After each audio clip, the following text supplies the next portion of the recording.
Myanmar থেকে আসা গুলিতে বিদ্ধ হয়েছে টেকনাফের এক শিশু। শিশুটিকে আশঙ্কাজনক অবস্থায় কক্সবাজার থেকে পাঠানো হয়েছে চট্টগ্রামে। এমন ঘটনায় পুরো এলাকা জুড়ে ছড়িয়ে পড়েছে আতঙ্ক।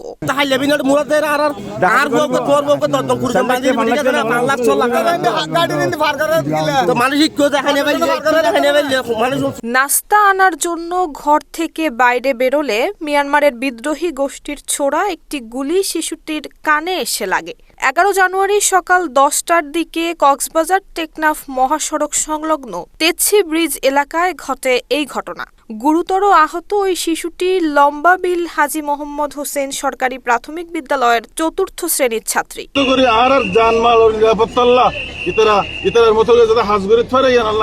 সৃষ্টি করে দিবাল্লাহ আর তারা অনুরোধ করছে আর বড় ভাই শাহজাহান চৌধুরী মতে আসছে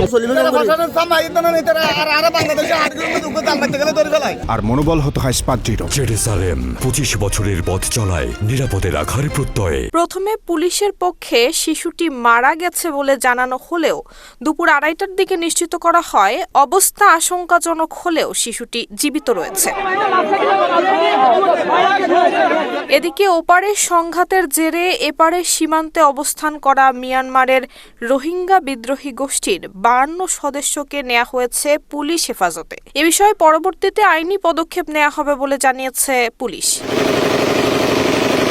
নুসরাত জাহান মেহেক, ঢাকা পোস্ট।